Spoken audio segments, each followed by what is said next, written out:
Hello students, standard 9 के maths में हमारा chapter number 6 lines and angles continue था। ठीक है, उसमें हमने लाइन्स एंड एंगल्स, कौन कौन से एंगल्स के टाइप्स होते हैं वो सब कुछ देख लिया था।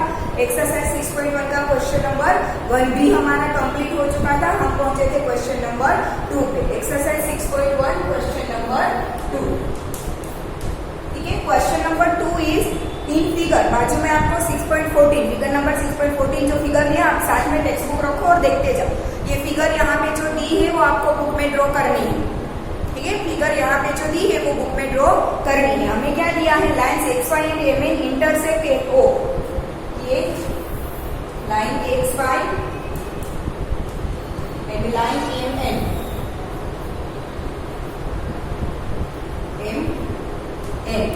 कहाँ पे इंटरसेक्ट हो रही है, ओ पे इंटरसेक्ट हो रही है। उसके बाद बोला है P O Y is equal to 90। O में से एक रे बनाया है ओपी, ओ में से क्या बनाया है ओपी रे। उसकी मदद से पीओ वाई कितना है 90 डिग्री है। ऐसा क्वेश्चन में हमें दिया। ठीक है, तो हमें ए इज टू बी दिया है 2:3। ये दिया है एंगल ए और यहाँ पे दिया है एंगल बी। और हमें क्या दे रखा है A is to B is equal to 2:3। Then find C. हमें ये सी फाइंड करना है। यहाँ पे लिख रही हूँ पॉइंट ओ, और ये वाला सी हमें फाइंड करना है। ठीक है, तो अब हम क्या करेंगे, देखो पहले तो हमने ए और बी का रेशियो दिया, हमें सी फाइंड करना है। सी फाइंड करने के लिए अगर हमारे पास ए बी आ जाए तो हम सी फाइंड कर सकते हैं। ए और बी आ जाए तो हम क्या कर सकते हैं, सी फाइंड कर सकते हैं। तो पहले ए बी फाइंड करने के लिए पहले तो एंगल पी ओ वाई, मैं जहां पे उंगली रख रही हूँ और बोल रही हूँ ध्यान से देखो। ठीक है, एंगल पी ओ वाई कितना दिया है 90 दिया है। ठीक है, फिर ये एक्स वाई क्या है, स्ट्रेट लाइन है। एक्स वाई क्या है, स्ट्रेट लाइन है। तो angle P O Y and angle P O X दोनों क्या होंगे, लीनियर एंगल्स होंगे। यस और no, P O Y and P O X. X Y एक लाइन है, उसके ऊपर ओपी एक रे बनाया है। तो P O Y and P O X क्या होंगे, लीनियर एंगल्स होंगे। तो दोनों का सम कितना होगा 180 होगा। ठीक है, तो हम क्या लिखेंगे कि angle P O Y plus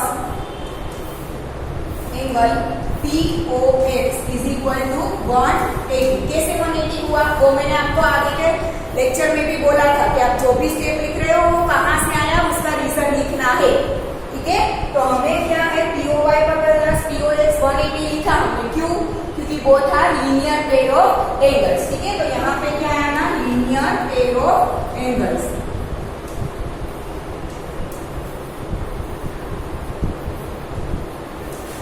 linear pair of angles. ठीक है, अब हमें क्वेश्चन में ऑलरेडी पीओ वाई की वैल्यू कितनी दी है 90 दे रखी है। पीओ वाई की वैल्यू कितनी दे रखी है 90, तो वो यहाँ पे रख दो। ठीक है, P O Y is equal to P O Y की प्लेस पे मैंने 90 रखा plus angle P O X is equal to 180। तो पीओ वाई की प्लेस पर मैंने 90 क्यों लिखा है, क्योंकि वो हमें ऑलरेडी क्वेश्चन में गिवन है। तो रीजन में लिख दो गिवन। ठीक है, फिर ये 90 को इस साइड लेके जाओ तो क्या हो जाएगा, माइनस हो जाएगा। तो angle P O X is equal to 180 minus 90। तो 180 माइनस 90 कितना होगा 90। तो angle P O X is equal to मुझे क्या मिला 90। देखो अभी मुझे आंसर नहीं मिला क्योंकि आंसर तो मुझे सी चाहिए, एक्स ओ एन। सी क्या है, X O N, X O N है ना, सी मुझे चाहिए। तो आंसर तो अभी देर लगेगी। ठीक है, तो ये मिल गया मुझे पी ओ एक्स। अब आपको दिख रहा है कि ये पी ओ एक्स मतलब कि ए बी दोनों है। ए बी दोनों को कंबाइन करो तब आपको पी ओ एक्स मिलेगा ना। तो पी ओ एक्स कितना है 90 है। तो ए और बी का सम भी कितना होगा 90 होगा। ए और बी का सम कितना होगा 90 होगा। ठीक है, अब हमें ए और बी का रेशियो दिया है 2:3। ठीक है, तो हम क्या लेंगे, let common factor, let common factor be X. कोई भी एक कॉमन फैक्टर आप यहाँ पे ले लो एक्स, जो नाम यहाँ पे आपको नहीं दिया है उसमें से लेना ताकि कंफ्यूजन ना हो। ठीक है, let common factor be X. तो हमें क्या दिया है a is to B is equal to क्या दिया है 2:3। तो कॉमन फैक्टर x हो तो a इज इक्वल टू क्या होगा 2x and b is equal to क्या होगा 3x, ठीक है, क्योंकि हमने कॉमन फैक्टर क्या लिया है, x लिया है और हमें दे रखा था a/b = 2:3, तो कॉमन फैक्टर की वैल्यू रखे तो a मिलेगा 2x एंड b मिलेगा 3x, ठीक है। अब ये POX क्या है, a प्लस b होगा ना, ठीक है, तो a प्लस b हमें मिल गया 2x प्लस 3x, ठीक है।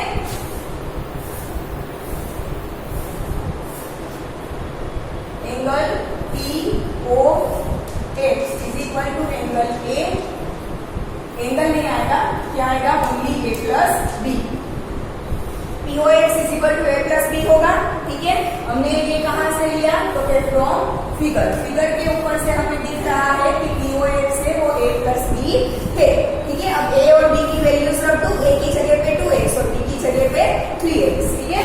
तो क्या होगा, एंगल POX की वैल्यू हमें क्या मिली है, POX की वैल्यू क्या मिली है, 90 मिली है, ठीक है। तो POX यहाँ पे लिख दूं 90, A की जगह पे 2x और B की जगह पे 3x, तो मुझे कितना मिलेगा, 2x प्लस 3x मतलब 5x is equal to 90 degree मिलेगा, ठीक है। अब x5 को इस साइड लेके जाओ तो क्या होगा, डिवीजन, ठीक है, तो क्या मिलेगा, therefore x is equal to 90 divide by 5 होगा ऐसा, x इज इक्वल टू 5 यहाँ पे डिवीजन में जाएगा ना, तो 90 divide by 5 that is 18 5 are 90, तो मुझे x क्या मिलेगा, 18 डिग्री मिलेगा।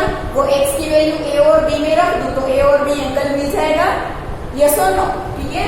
तो a is equal to 2x is equal to 2 multiply by 18 मतलब कितना मिला, 36 डिग्री, ठीक है। x की वैल्यू मैंने रखी है, x की जगह पे 18, तो a क्या मिला 36, अब b क्या है 3x, तो उसमें क्या आएगा, x की जगह पे 18 54, b क्या मिलेगा मुझे 54 मिलेगा, ठीक है। a मिला 36 डिग्री, b मिला 34 डिग्री। अब मुझे चाहिए c, क्या चाहिए मुझे c, ठीक है। तो आपको दिख रहा है कि ये MN लाइन MN और लाइन XY दोनों एक दूसरे को O पे इंटरसेक्ट हो रही है, तो ये angle MOY and angle XOY, angle MOY and angle XON both are vertically opposite angles, yes और नो, वर्टिकली ऑपोजिट एंगल्स होंगे ना, तो vertically opposite angles are equal, हमने आगे थ्योरी में प्रूव किया है vertically opposite angles are equal, ठीक है। तो हम क्या लिखेंगे कि फ्रॉम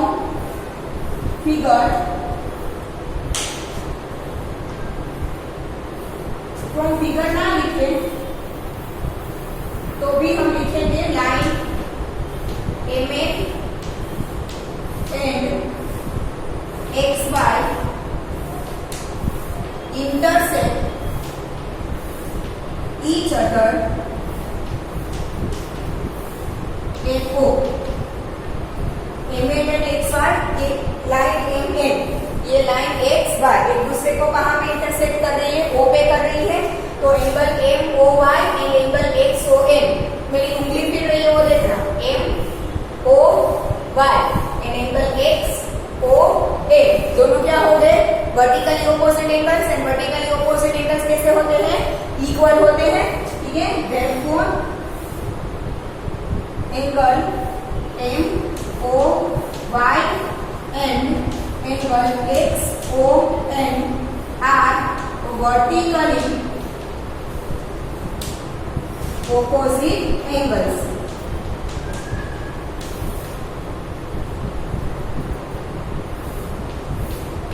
MOY एंड XON क्या होगा, वर्टिकली ऑपोजिट है, वर्टिकली ऑपोजिट है तो इक्वल हो गए, ठीक है। Therefore angle MOY is equal to angle XON,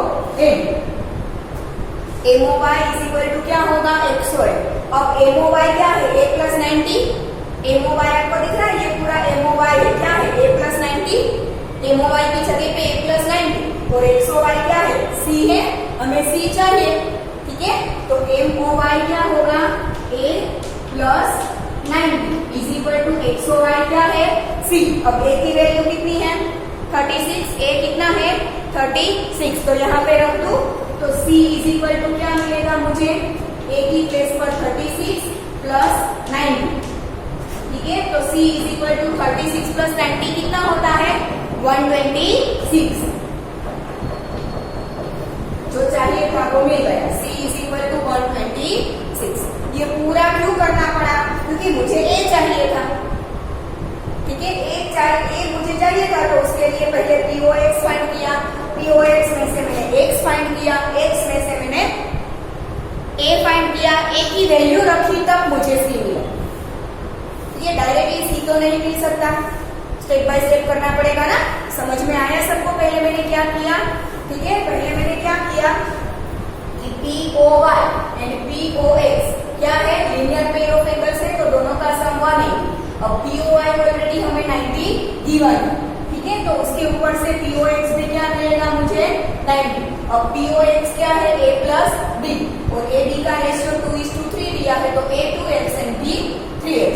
values रखो तो x क्या मिलेगा 80, A मिलेगा 36, B मिलेगा 54, ठीक है। अब आपको MN एंड XY दो स्ट्रेट लाइन दी है जो O पे इंटरसेक्ट करती है, तो MOY and XON vertically opposite है तो इक्वल होंगे।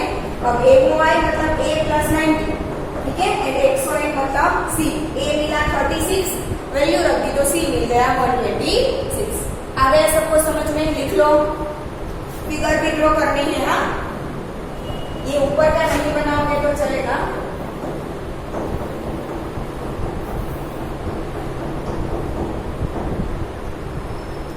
हो गया सबका? Then let's move to question number 3.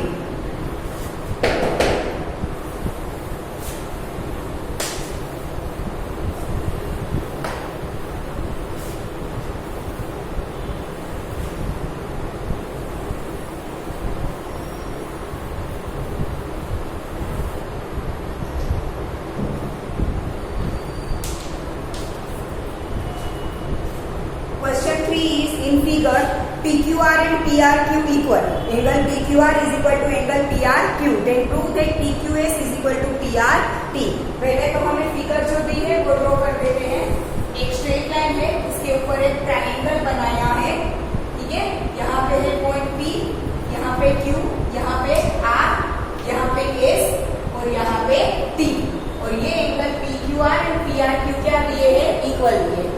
PQR and PRQ क्या दिए हैं, हमें इक्वल दिए हैं, ठीक है। तो हम यहाँ पे क्या करेंगे, आपको दिख रहा है ST एक लाइन है, लाइन ST है, उसके ऊपर ये दो एंगल PRQ एंड PRT क्या होंगे, लीनियर पेयर ऑफ एंगल्स। ये साइड भूल जा, पूरा ये साइड पूरा भूल जा, तो आपको दिख रहा है PRT एंड PRQ दोनों, ये दोनों क्या होंगे, linear pair of angles.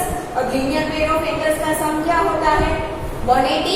Linear pair of angles का सम क्या होता है 180, ठीक है। तो पहले हम लिखेंगे एंगल PRQ, ये angle PRQ plus angle PRT, ये वाला PRT is equal to 180। Reason यहाँ पे लिख रही हूँ, आप यहाँ पे बाजू में लिखना, ठीक है। रीजन क्या है, लीनियर पेयर ऑफ एंगल्स,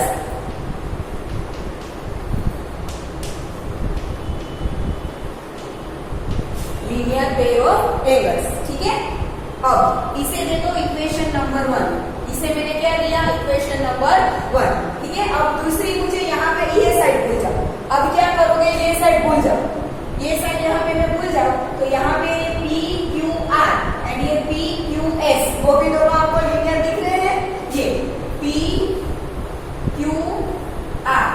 और ये PQS ये दोनों लीनियर दिख रहे हैं, तो उसका भी सम कितना होगा 180 होगा, ठीक है। Angle PQR plus angle PQS is equal to 180। इस रीजन क्या है, वो भी दोनों linear pair of angles. Reason compulsory लिखना है, नहीं लिखा है तो मार्क्स कट हो जाएंगे। लीनियर पेयर ऑफ एंगल्स, ठीक है। इसे दे दो इक्वेशन नंबर 2। अब इक्वेशन 1 एंड 2 में 180 कॉमन है, ठीक है, तो उसके इक्वल जो होंगे वो भी इक्वल होंगे। दोनों इक्वेशन 1 एंड 2 में 180 इक्वल है, तो उसकी जो ये लेफ्ट साइड है वो भी दोनों की क्या होगी, इक्वल होगी। तो from equation 1 and 2 angle PRQ plus angle P R T is equal to P Q R P Q S.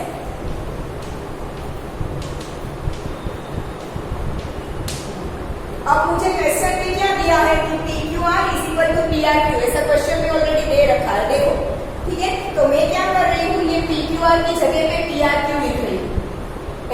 Question में मुझे ऑलरेडी दिया है कि P Q R is equal to P R Q, तो ये P Q are की जगह पे क्या लिख रही हूँ मैं, पी आर क्यू। या तो पी आर क्यू की जगह पे पी क्यू आर लिखो, दोनों में से किसी एक की जगह पे दूसरा लिखो, दोनों को चेंज मत करना, किसी एक को चेंज करो, ठीक है। तो मैं ये पी आर क्यू की जगह पे क्या लिख रही हूँ, P Q R. P R Q की जगह पे क्या लिख रही हूँ, P Q R. Therefore angle P R Q की जगह पे P Q R plus P R T as it is equal to P Q R as it is plus P Q S as it is, ठीक है। ये मैंने P R Q की जगह पे पी क्यू आर क्यों लिखा, because मुझे क्वेश्चन में दिया है कि that angle P Q R is equal to angle P R Q given. ये मैंने पी आर क्यू की जगह पे पी क्यू आर क्यों लिखा, क्योंकि दोनों इक्वल है, वो गिवन है हमें ऑलरेडी, ठीक है। इसीलिए मैंने पी आर क्यू की जगह पे पी क्यू आर लिखा।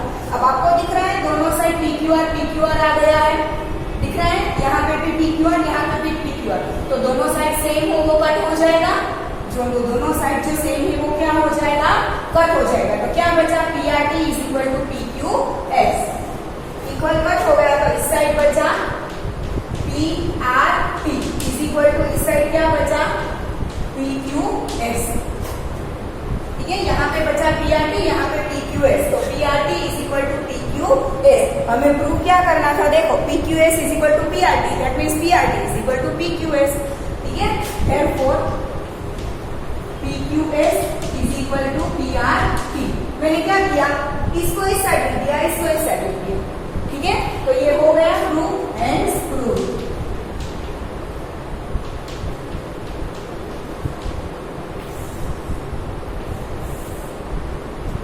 P Q S is equal to P R T, clear, ठीक है। मैंने क्या किया, ये लीनियर पेयर ऑफ एंगल, ये लीनियर पेयर ऑफ एंगल, दोनों का 180 180, अब दोनों में 180 सेम है, तो सामने की साइड भी दोनों में इक्वल होगी, ठीक है। अब P R Q is equal to P Q R already given है, तो वो वैल्यू रख दी, तो दोनों side common P Q R निकल गया, तो हो गया सेम, क्लियर, लिख लो, हो गया सबका question 3। Then let's move to question 4।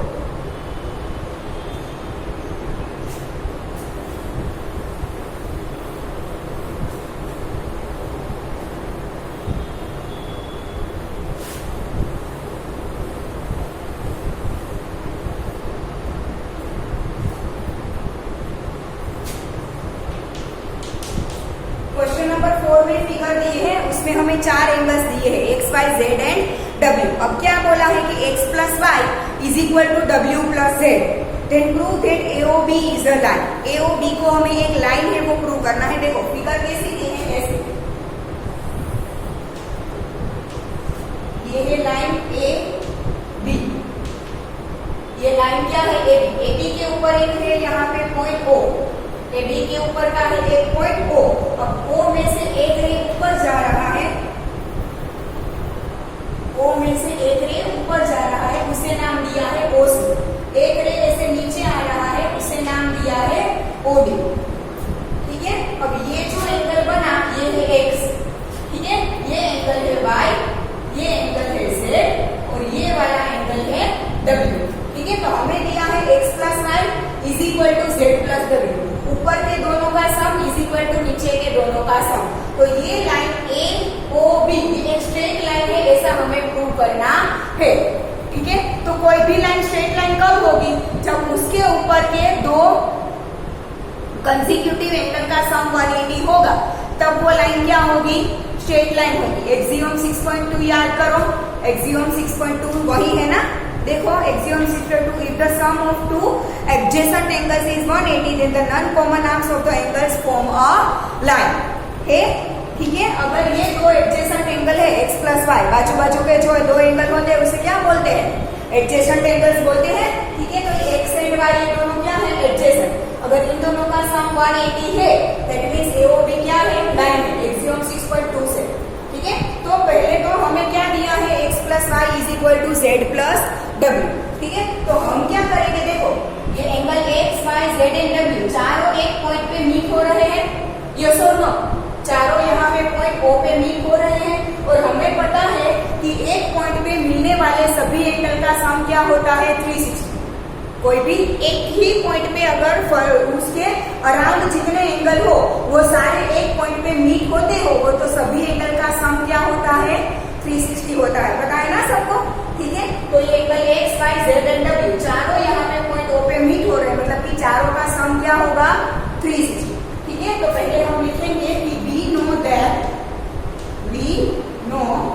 that sum of all the angles meeting at a point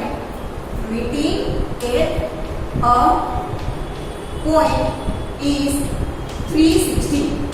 तो यहाँ पे x, y, z and w चारों O पे मीट हो रहे हैं, तो चारों का सम क्या होगा, 360। ठीक है, therefore x plus y plus z plus w is equal to 360 degree. तो यहाँ पे ब्रैकेट में कुछ लिखने की जरूरत नहीं है क्योंकि रीजन हमने ऑलरेडी ऊपर लिख दिया।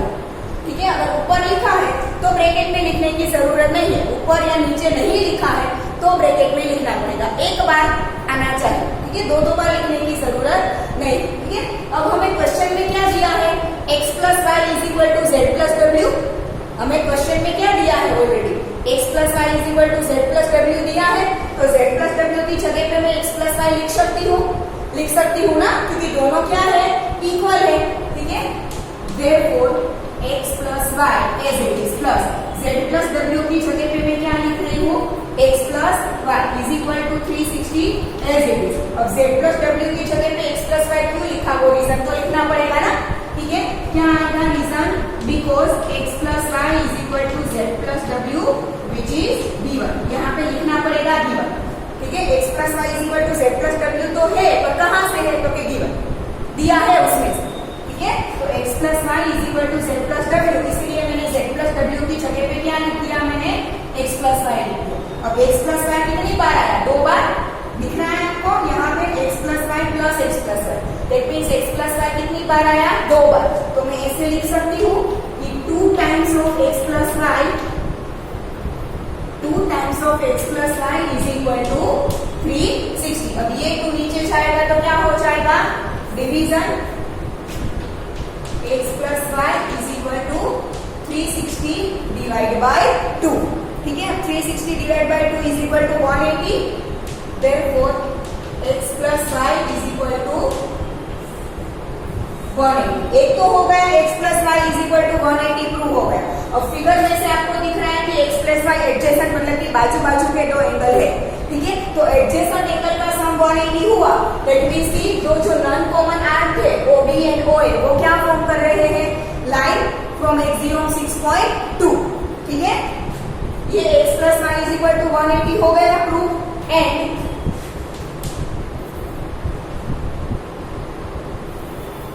x plus y is equal to 180, x and y are adjacent angles।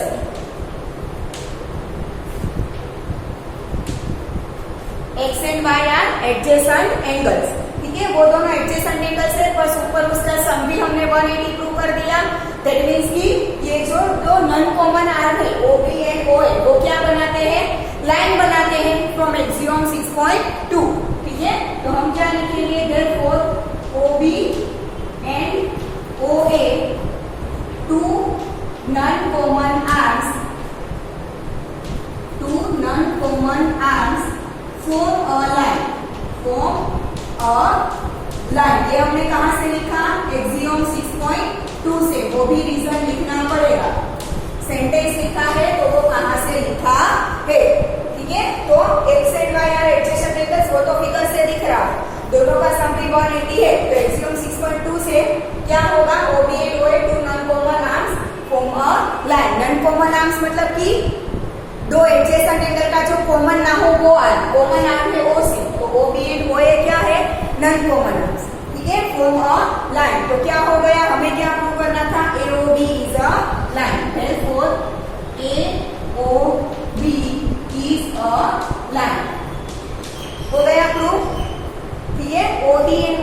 Line form करते हो तो ओ भी है, ओ एक लाइन बनाते हो, that means A O B पूरा क्या है, लाइन है। ठीक है, हो गया आप लोग, लिख लो सब, हो गया सबका। ठीक है, अब next question number 5। Question number 5 है, फिगर दिया है हमें, ये थोड़ा बड़ा क्वेश्चन है तो हम नेक्स्ट लेक्चर में रखते हैं। आज ये क्वेश्चन नंबर 4 तक रखते हैं, हम question 5 and question 6 next lecture में करेंगे। उसके बाद थोड़ा थ्योरी देखेंगे, उसके बाद एक्सरसाइज 6.2 करेंगे। ठीक है, आज यहाँ तक रखते हैं।